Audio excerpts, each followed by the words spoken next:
sourcing, and operations excellence. Amit Mittal has over 25 years of business and professional experience in business growth, skilling and performance improvement, international supply chain and product sourcing, and operations excellence. He is a leader and expert working with international retail, brands, and manufacturing centric businesses. During these years, Amit has developed a passion for and played an important role in defining key business strategies to help companies aggressively increase market share, build an international sourcing network, and resolve complex operational and supply chain challenges. His extensive international exposure has enabled him to work closely with manufacturers across multiple countries, guiding them to optimize their operations and drive business success. Amit has been instrumental in creating new job opportunities and helping organizations establish skilling roadmap and ensuring a long-term strategic solution for a skilled workforce.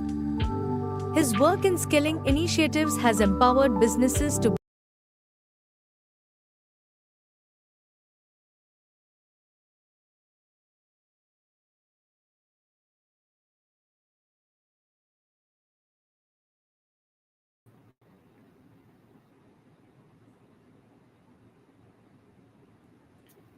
Hi, good evening. Thank you for joining us today. As someone deeply involved in the manufacturing space, I have been firsthand how lack of skilled talent is reshaping the way that we do the business. Whether it is missed deadline, quality, skill issues, cost overruns, the impact of the workforce, unprepared workforce, is really damaging the industry. And this is not just a manufacturing problem; it cuts across the industries, and that's why I'm excited to be here with my fellow expert from the skilling and education side. We drive into what really causing these gaps, what's working and what's not working, and how we can prepare for a future where talent is not a bottleneck but a competitive advantage. Monica Acharya,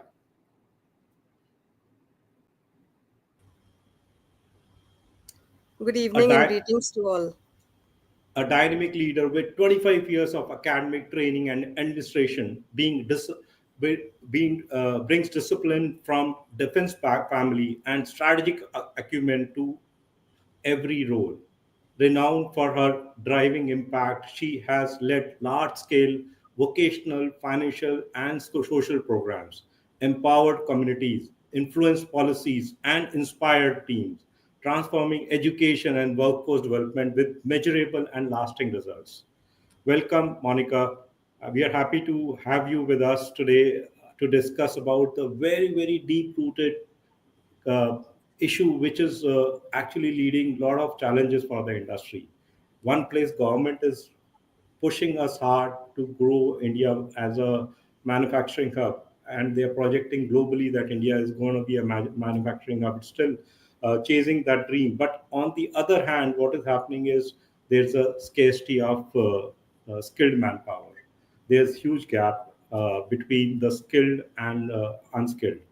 Now, let me ask you as an expert, what do you think? What do you think? How serious is the current skilled workforce shortage in manufacturing and service sector? What do you think about it? Uh, Thank you for the question. The skilled workforce shortage is indeed a pressing issue, and it's only becoming more pronounced now. So, there are several reasons behind this. A gap between the industry needs and the educational training, and the rapid pace of technological advancement requiring new skill sets, and of course now the aging workforce who is skilled and needs new skills, and a lot of it could go to form an unfilled workforce in the next decade due to this skills gap. Yeah. Addressing the challenge requires a joint effort from businesses, policymakers and educational institutes. So Okay. now, by embracing an agile upskilling, stronger industry academia partnerships, and tech enabled learning, we can really turn this crisis into a catalyst for a more future ready workforce. That's what I think, Amit. Wow, that's very well said. I think there's definitely a acute talent shortage across the industry and sectors, and obviously there's a widening gap between the availability of talent and the job requirement, and that gap is increasing day by day. And also the digital transformation, something like AI, which has evolved the way that we do the business, and automation needs are actually are a pressing issue for the industry. I, So, I think, yeah, y- Amit, yeah, saying a few words further, can you share specific examples of how shortage is affecting operations now, be it in terms of delays or quality or profitability? yeah. I think it's a valid question now for the current scenario, because my experience, I work with many organizations, and especially in the manufacturing space. And when I talk to the main promoters and owners of the company, they actually are facing lack of skilled talent availability, or maybe inconsistent availability of the skilled workforce in the operations of the business. And it is basically leading to like shipments, or the commitments which they have for the orders are being delayed.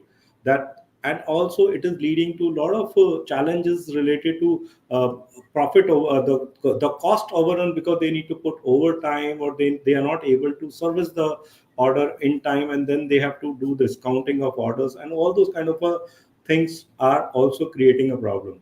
There's high attrition rate. The people today, somebody is there, I don't know whether tomorrow will I get the same number of people in my production operation or not. That's also a problem.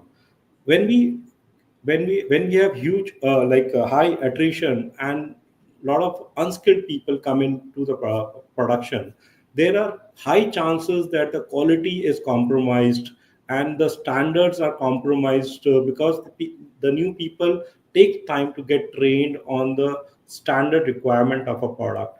And obviously this leads to missed deadline, rework, and all the other things, which leads to actually draining the profitability of the company. So it's a big problem within the sector.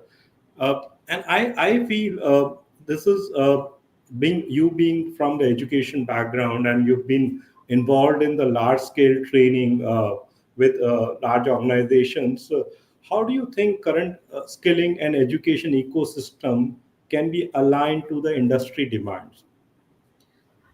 Uh, See, the current skilling and education ecosystem has made significant strides in bridging the gap between academia and the industry. Okay, but there is Hmm. a large work yet to be done. See, on the Okay. positive side, we've seen an increased focus on vocational training, experiential learning, and industry partnerships. Many Yeah. institutes are now collaborating with businesses to design industry relevant curricula and technology driven learning models.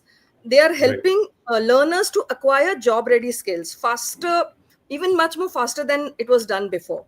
Yeah. But initiatives around financial literacy, digital skills, and entrepreneurships also have gained traction now, preparing Okay. individuals for not just employment, but also for Hmm.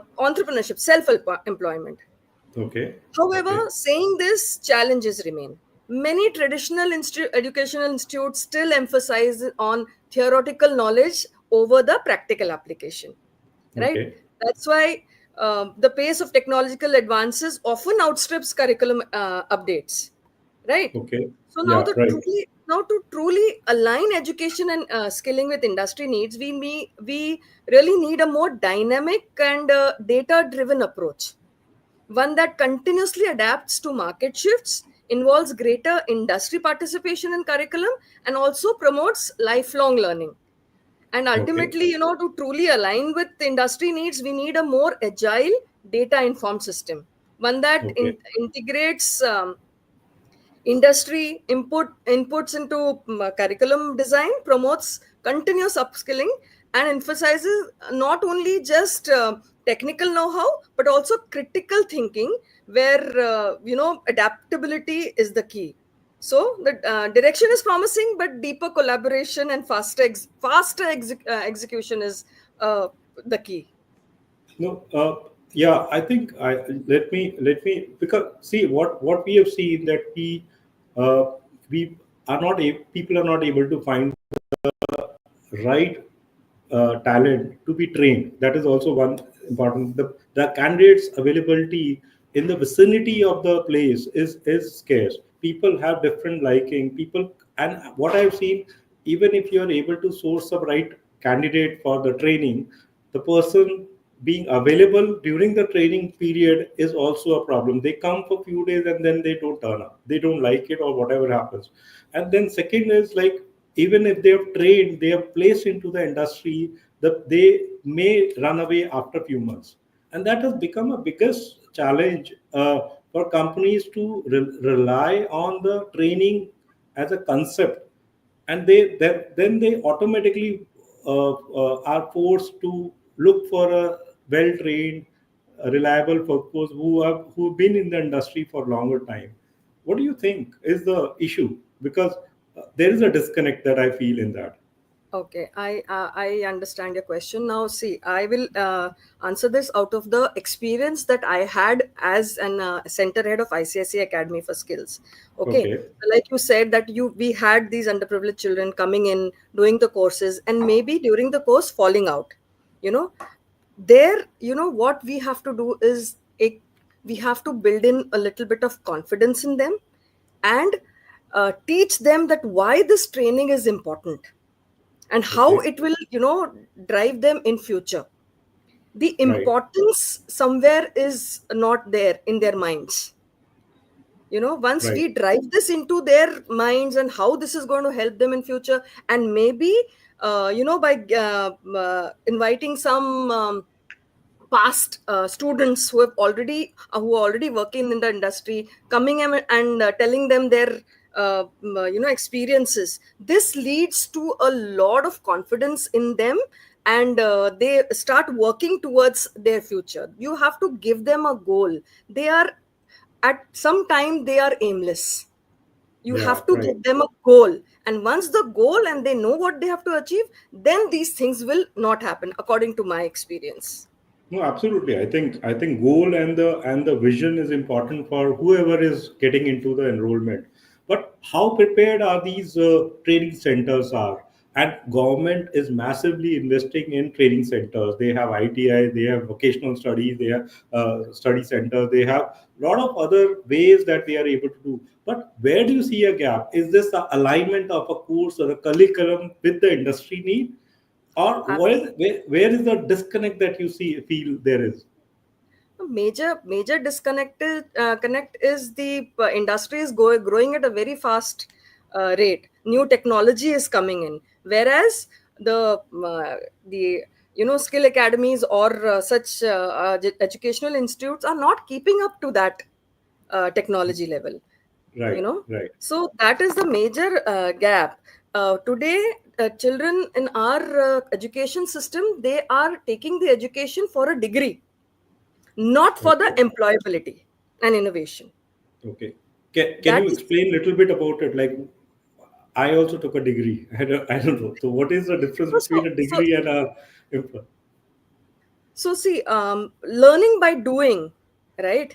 So learning by doing is a very is the biggest concept that one should follow. That Yeah, theoretical knowledge, though, everybody is gaining, you right. know but like, I'll tell you by example. This, like, Yeah. ITI students, I used to be in the academy in ICSA, and ITI students who had passed out 2 years courses, they used Oh, to come to the academy for the 3 month course, and we used to say, you're already skilled, why do you want to come for a 3 month course here? They says yeah. ki, in ITI we have just seen what is to be Right. done. We have not done it with our hands, so we don't Oh, know. So, the simulators are required on in the learning space, that what can go wrong, how you can handle it. So all this, actually, it is based on latest technology and latest machines that you can train on, so that they find it easier in their jobs. So you're talking about setting up of a lab with the industry collaboration, Yeah, where absolutely. the skills that they are going to learn in the institute are easily placeable, and from the day one they are able to get employed into the right skills. Exactly. Yeah. And that can only happen with the industry collaboration, I think, because education institute and industry are need to work hand in hand, and that is how I feel those kind of things can happen. What do you say about it? Yes, absolutely. Now, see, industry academia collaboration, is always the key to the success of such trainings of skilling. Yeah, yeah. Okay, because not only the students, the trainers themselves have to be upskilled by the Oh, industry. If the yeah, trainers don't know the latest technology, how will they impart this training?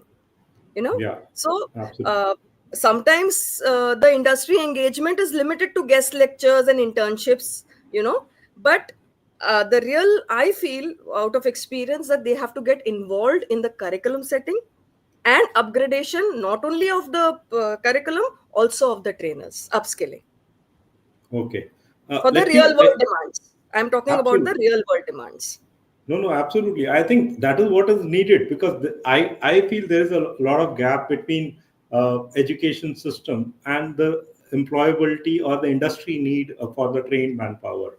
And if these two are connected and the gap is bridged, I think it will be a totally a different world altogether. When Absolutely.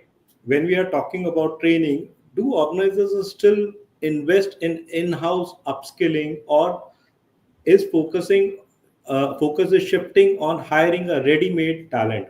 What is has been your experience when a new talent or a experienced talent employment? What do they prefer? Industry prefer? Okay, so now this is a debate going on since some time now, whether to hire ready-made talent or whether to upscale the in-house employees. Now, what happens is, traditionally companies did place a lot of emphasis on the in-house training and upskilling, ensuring that employees grew within the organization. However, with rapid technological advancement, many companies struggle to keep up pace with the speed of change. Yeah, So as a result, they are hiring ready-made talent. But here we have to take a two-pronged approach. Hire and replace, and also hire and evolve. upskilling These basically. are the two approaches that a company has to take. you know so the renewed there comes the renewed focus on internal upskilling, especially in the forward thinking companies. Organizations realizing that constantly hiring new talents isn't always sustainable. The talent pool for emerging skills is limited, and recruiting externally can also be costly and time consuming. So Right. instead, Okay. many businesses are investing in learning ecosystems like, online platforms, micro learning, certifications, or reskilling of existing workforce. That is so true in the latest world of AI. Wow, Okay. that's nice.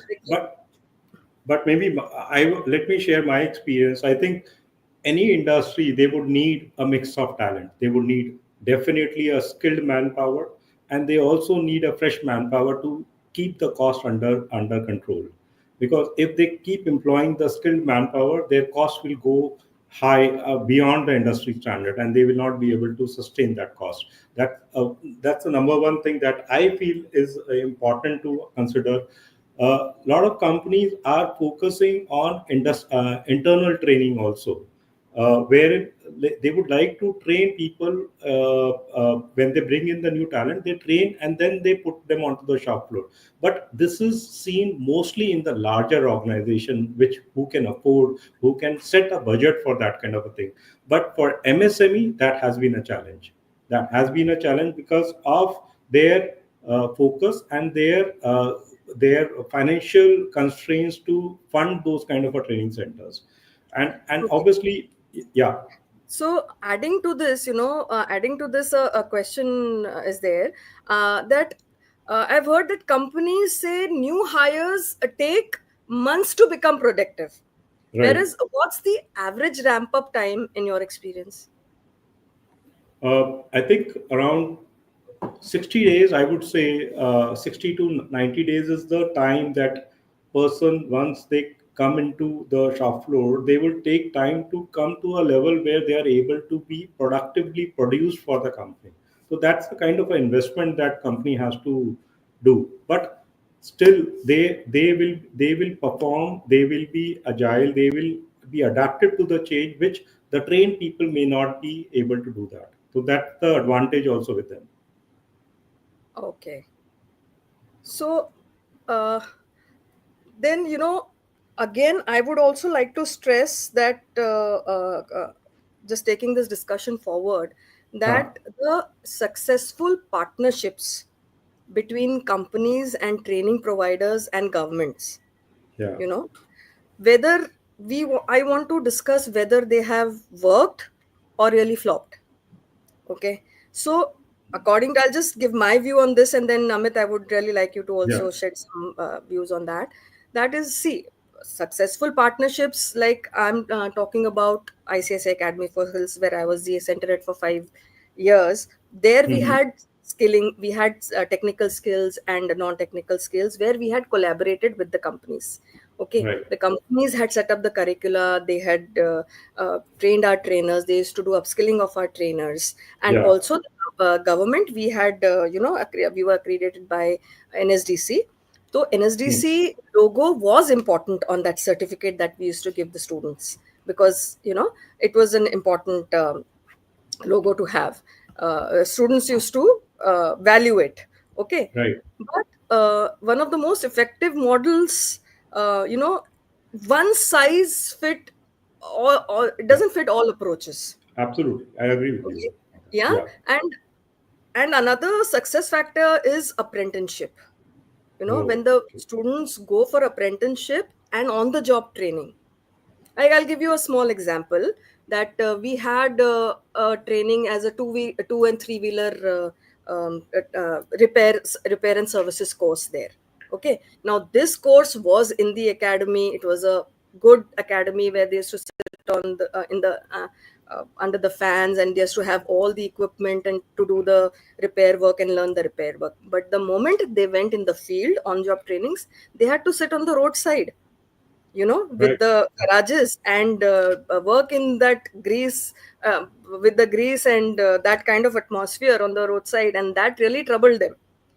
So it is very necessary for the students to actually experience. Second example, I'll tell you. Second example is that we used to train students in sales and services, and we used to place them with retail sales organizations, like many other Westside, Pantaloons, and all those people. Okay. So what happens is, when they went on the job, and when they had to stand for 8 hours in that store, Yeah. by the end of the day their legs used to be swollen, and then Absolutely. they came to know Initially, so. बैठ Yeah. के, yes, बैठ के सीखना, what is the, this. And when they went on the on job training, and the end of the day, then we started, when we came to realize that these students can't stand for those that much time, and they are giving up. So then we started, in our sales training, we started doing yoga and strength training.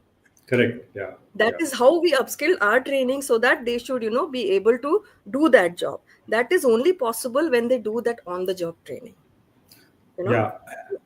I think ultimately. let me extend to your point. I think what I had seen. I'll talk about my daughter. She is doing her graduation from Waterloo University. So her actually 4 years of engineering program has been extended to 5 years, and during those 5 years, every alternate term she has to be in one of the industry where the college will help her to be placed in one of the company, and she will learn the real life skills over there. And then after 4 months, she will come back and again do the term for her next term, and that's how after she's going to be graduating next month. And what is going to happen is after the 5 years of rigorous learning, she's already worked in 6 companies, right?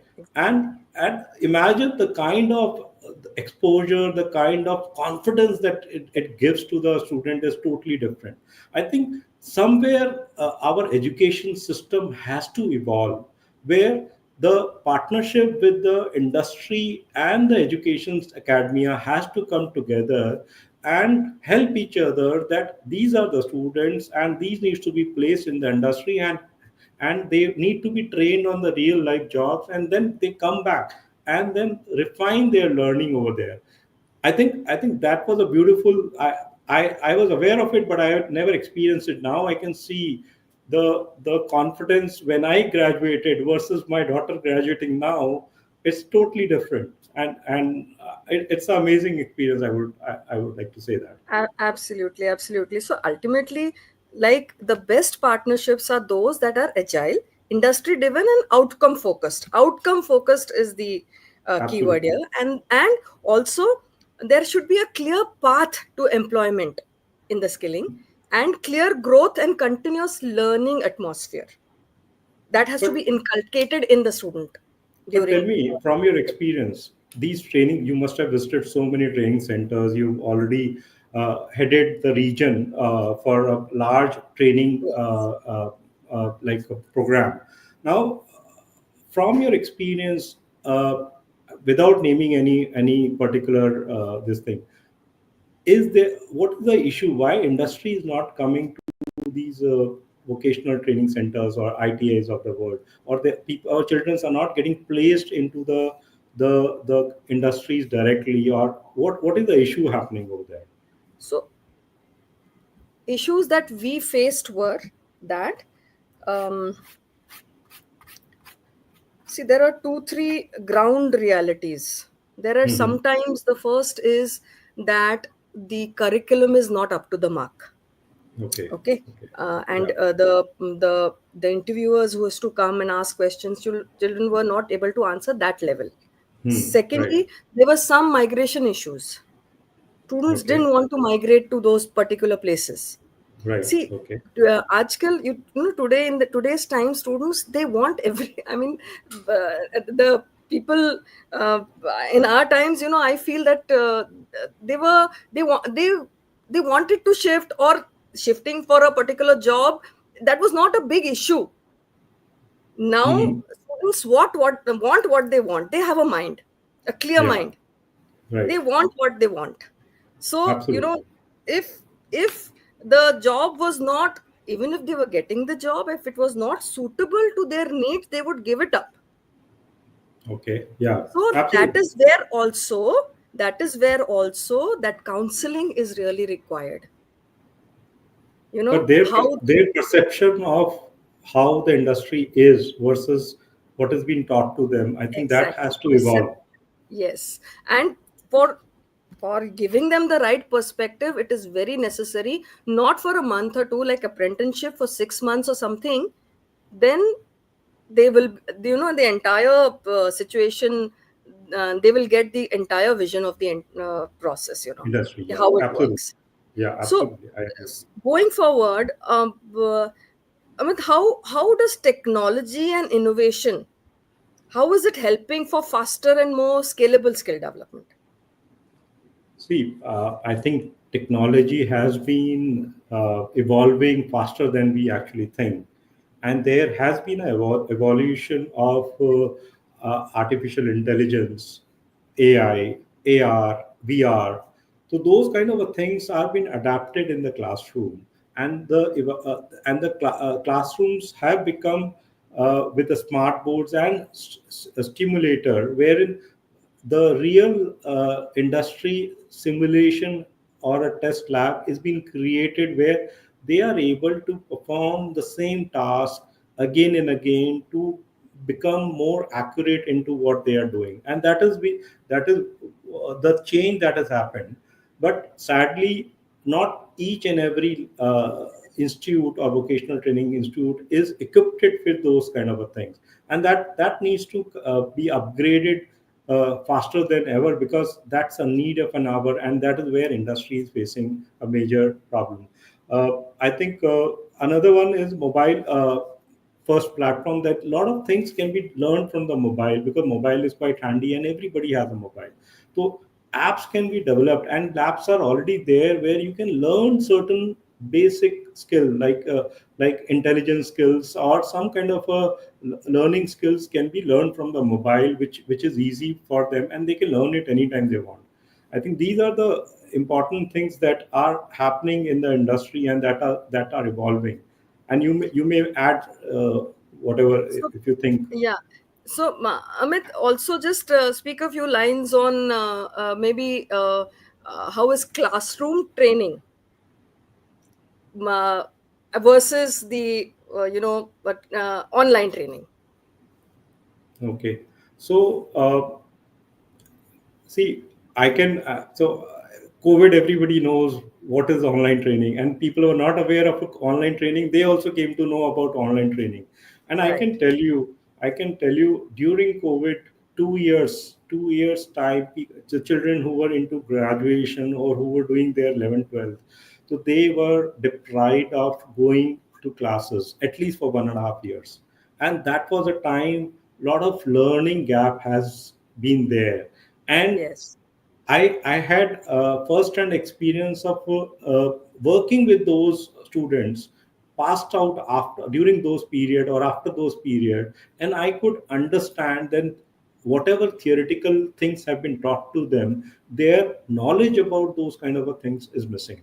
So definitely, I would say the classroom training or the classroom environment is what is needed, and they have. It's not just learning what has been taught, it's basically the peer-to-peer knowledge, and obviously the being in that environment also makes a lot of difference. Absolutely. I'll just add a few points to this that even I feel that, online training is good, but classroom training cannot replace it. Yeah, Because when we do skilling per se, teaching a particular subject or a particular topic is different. But when you do skilling of this, the teacher, the trainer actually in the class gets a feel of who's picking up, who's not picking up, especially when we are giving interview skills. You yeah, know exactly who's confident, who's underconfident, who needs to be worked on a little extra so that he comes up to the level of the others. So yeah. absolutely. So Amit, are there internal skilling programs or the apprenticeships or certifications that you've implemented with good results? So apprentice program has been there in the industry for a long time now, and it's a big relief for the industry also, because it's a mix of a classroom and of on-shop training, which is given during the 6 to 8 hours of learning. Now, and certification definitely plays a major role, and I would recommend that each and every skill which are needed by the industry, be it a service sector or a manufacturing sector, they need to come out with some kind of a certificate program specific for their industry.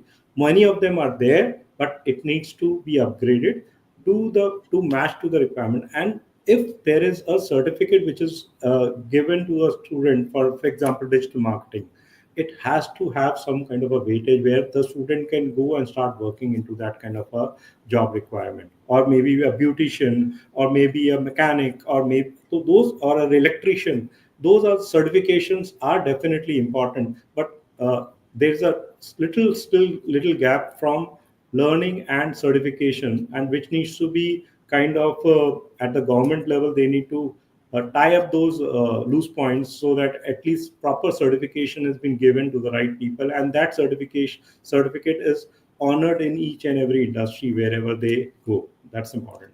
Exactly, exactly. So, Amit, looking ahead, what are the three top skills you believe every young professional should focus on to stay future ready? I think it's a new age, obviously. So, technical skills like digital tools, automation, AI. I think one of these is important, that they need to have the technical skill into their capability. Then second is, how do you communicate, the soft skill part, because I Exactly. have seen the soft skill the how do you collaborate with your team members, the adaptability in the environment, different environments. How do you learn that?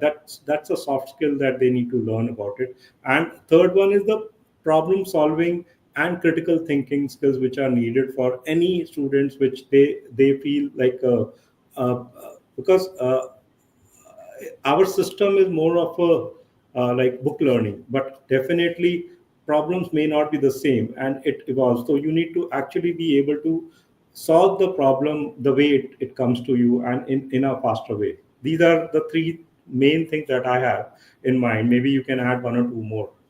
Yeah, I can add, absolutely, I agree with what you said, but I can add one more skill is, emotional intelligence, confidence, and communication. Like communication, you've spoken about. So, Yeah, yeah, emotional intelligence and confidence, as automation takes over routine tasks, so human skills like empathy, collaboration, and leadership become even more valuable. Now, the right. ability to communicate effectively works in diverse teams, and to lead with emotional intelligence will be a major differentiator in this industry now. Absolutely. Confidence is very important to have. I will again, kind of give a small example of confidence. Um, there were some interviews to happen in our academy, and one of the biggest retail giant HR of one of the biggest, not taking any names, one of the biggest retail store HR had come, and she says, all of you must have, please raise hands who have been to the store and this mall. And since our students were from the economically backward yeah, arenas, they, not a single hand went up. And she was Okay. shocked that how Okay. come? But this is the reality. They don't have the confidence today. And then she asked, why don't you go? She says, the student, replied that we are not confident that they will let us enter the mall. They might just, Oh, they must not, they will just kick us out of there. So we are right. not confident. And then what we did was, this to give them that confidence, we just organized a trip to the mall, taking all the Okay. students and showing them the stores and showing what it is all about. That Was it is a fear in them, or what was fear, the main? fear in them of getting kicked out or being, scolded for being in that environment, that you're not supposed to be here, why are you here? Right, right. So that confidence building in them is very important. So be it any strata, confidence building in the student or the learner is very important. No, I So I agree. feel that emotional intelligence, confidence, and of course, good communication are the important No, skills. I think So I, let- I feel there are lot more challenges when it comes. See, government. When I meet the government officials, the senior most topmost officials of any state, they keep telling me, Amit, we are facing problem that we have young youth with us, and those people are employable but not employed, right? And we are trying hard that we give them the right skills, but somehow there is a disconnect happening, and that is their top agenda. Every election they will say we will generate so many jobs and all, but I, being an industry person, I know that there are jobs available.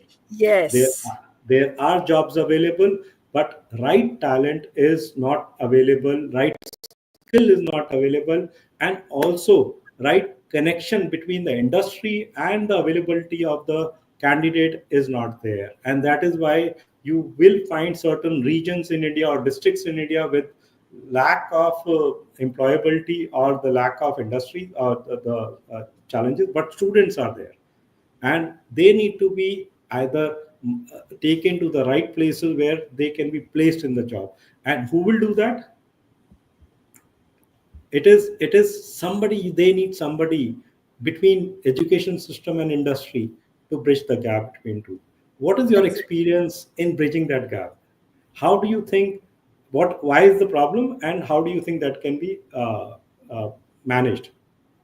So yes, so skilling is basically bridging the gap between education and the industry, right? So Right. that is what we have been doing. That whatever the industry needs are, analyze those needs, develop your curriculum according to the needs, and then train the students. And also, according not only the technical knowledge, like you said, the soft skills, the life skills knowledge is also given, and also basically something like an interview skill is also given, because there are people who know their work, they have the skill, they don't have the interview skill to go and stand or attend an Presentation interview, part. Yeah. presentation part. So all that is also important. But Mhm. yes, there are many government is also working on it, on the entire skilling industry, that you need the skills for the jobs. The jobs are there in the market. Okay, Jobs are jobs are there. there, but the right talent has to reach those opportunities. So So how the bridging can happen between the two in terms of because students are there or candidates are there, they are looking for a job, but they are very diverse. They are in different regions, different areas. How do we connect or some kind of a change that needs to be done? What do you think? How that change no, can happen? so you can't just you're right, the change has to happen, but you can't just take a group of people and train them to be a particular, maybe electrician or garment industry. First you have to check the aptitude of the student. Absolutely. You have to check the aptitude of the student as to what he wants to, be in the sales industry. He wants to work with hands, or if he is a good communicator, he would, be this, or he's good in computers, maybe work in that industry. The aptitude has to be checked, and Hmm. according to the aptitude, then they have to be placed in a particular skilling course or an industry, where then they have, like we saw in the movie Three Idiots, they have to love the work that they're doing, Yeah. and then only they will, truly take interest in the skilling work that is happening. Right. Saying No, I saying that, it seems a dream, it seems a very tall order to take. But yes, aptitude will help in a long way if they do the jobs, or they take up courses according to the aptitude that they have. right. Okay. And of course, Yeah. our or industry duty is to open such skill centers, also not only in the urban areas, in the rurals also. They have to reach that strata also, in the rural setups also, where they can come. Let's say ITIs are doing that job. ITIs have been opened by the government, but yes, again, ITIs are the curriculum is lagging behind than what the industry wants. So there now, if we upgrade, if we, together upgrade the ITIs curriculum, maybe this gap will be fulfilled. So uh, let me discuss on a point because uh, in one place the industry is facing the cost challenges, right, exactly. where cost is their cost of manufacturing is going high. There are government tariffs which have been put yesterday only.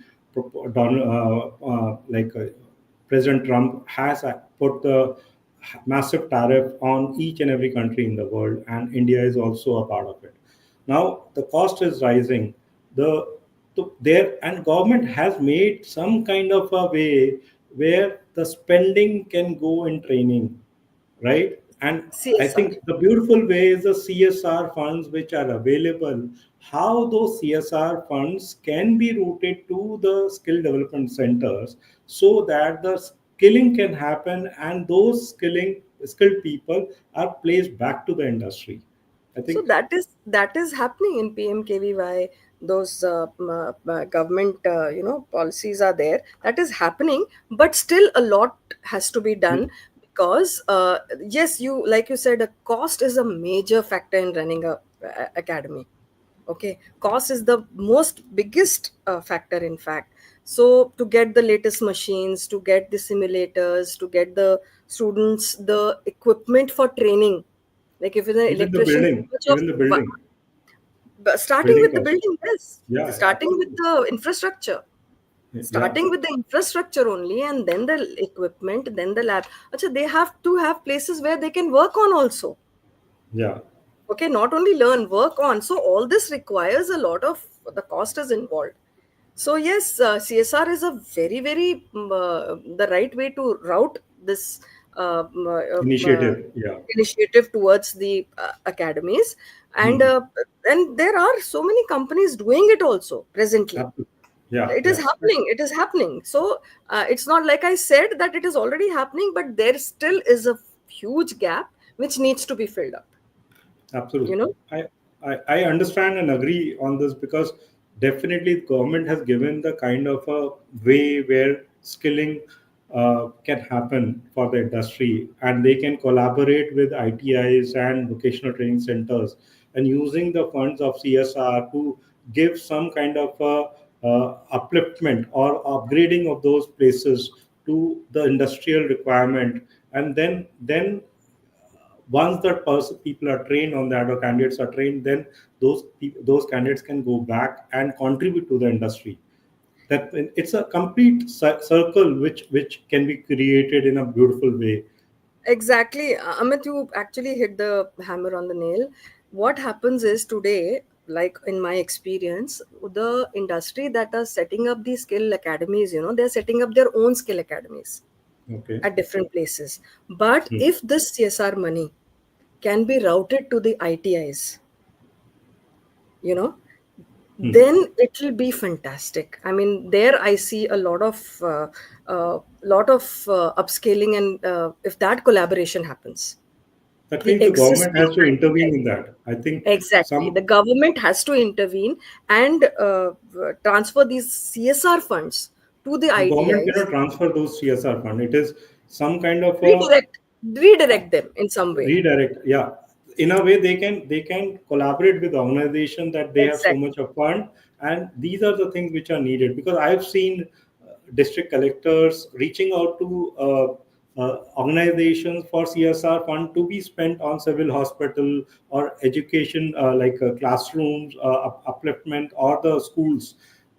Similar initiative can be taken on vocational training and skill development center. I think I feel there is definitely Absolutely. lot Absolutely. needs to be done in that area, and And it can be done. The absolutely. thing is, it is Okay. possible. Uh, So just yeah. Right. Amit, finally, I'll just say that the Hmm. crux is to adapt and invest, right? So the employers need to invest in talent Right. development, educators need to adapt curriculum to real world industry needs, and young professionals should embrace continuous learning. The collaboration here is the key.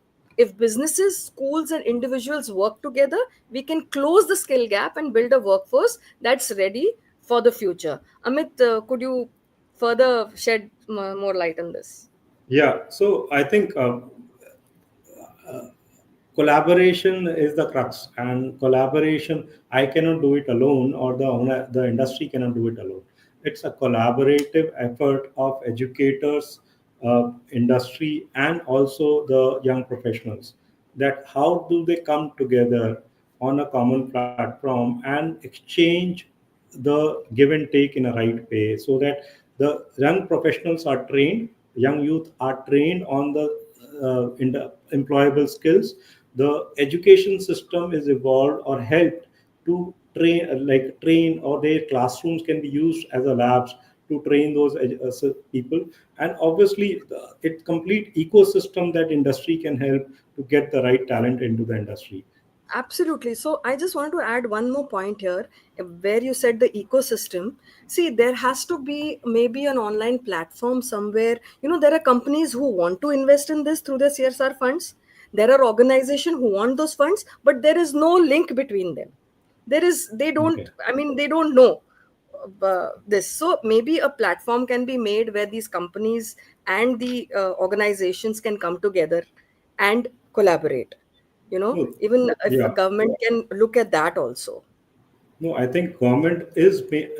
There's already a platform. I'm not sure about the name of that platform, but definitely there are platforms where it is handled by the center as well as the state. The database has been created of people who are looking for the job. But Okay. I think is whether that database is being utilized in the right way or not. That's a question mark, right? Because people have updated a lot of information in the database, but I feel there's a lot of gap into that. I think we One closing note, Monica, from your side, what do you think is needed for the industry, for the government, and for the students?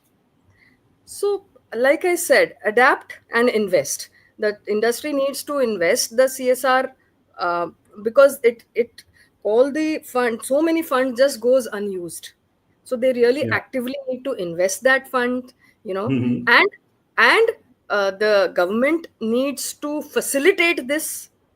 Facilitation has to be done by the government agencies, and of course the students, they have to work towards skilling themselves, because now this the future, if they want to succeed in the future, that is the only way ahead.